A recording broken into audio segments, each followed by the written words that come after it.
সংবাদ সংগ্রহ করেছে, তার টেলিভিশন অফিসে, তার মিডিয়া অফিসে বসে জনগণকে বিভ্রান্ত করার চেষ্টা করেছে, তারা এখনো বিভিন্ন মিডিয়ায় বসে আছে।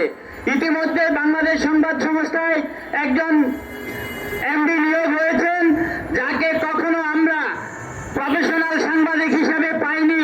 আমার এই আন্দোলনে কোনো এক লাইন তিনি লিখে কোনো সংবাদপত্রে আমাদের পক্ষে কাজ করেননি, বরং শাহবাগ এবং গাজরতলা নির্মূল কমিটির যারা প্রতিষ্ঠাতা ছিল এবং বর্তমান এই বিপ্লব গণ অভ্যুত্থানের যারা মূল স্পিরিটের সাথে সাংঘর্ষিক ভূমিকা পালন করে, তাদের দোষর হিসাবে তাকে চিহ্নিত করেছে অনেকেই।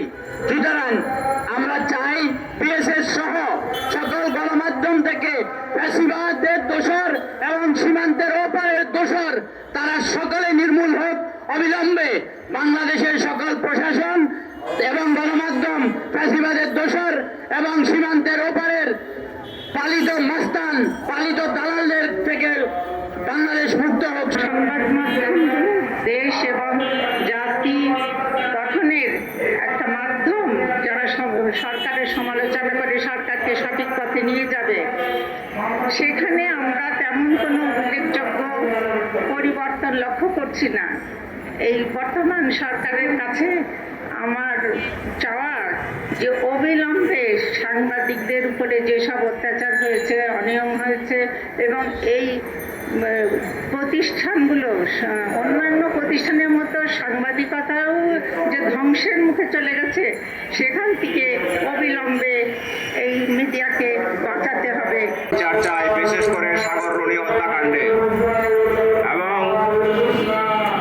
গত 15-16 বছরে স্বৈরাচারী শাসন, ফ্যাসিস্ট শাসকের হাতে নিগৃহীত সাংবাদিক, চাকরিচ্যুত সাংবাদিকদের চাকরিতে পুনর্বহাল চাই। বাংলাদেশের রাষ্ট্রীয় সংবাদ সংস্থা বাসসে যে দুর্নীতি হচ্ছে, নানা রকমের অনিয়ম হচ্ছে, সেখানে যে সমস্ত আজে বাজে সাংবাদিক রয়েছে তাদেরকে বের করে দিয়ে এই প্রতিষ্ঠানটিকে সুন্দরভাবে সাজানোর আহ্বান আমি জানাই এবং এইখানে যোগ্যতা সম্পন্ন সাংবাদিকদেরকেই নিয়োগ দিতে হবে এবং সাংবাদিক ভাইদের সমস্ত সমস্যাগুলো সমাধান করার জন্য সরকারকে বিনয়ভাবে আহ্বান জানাচ্ছি।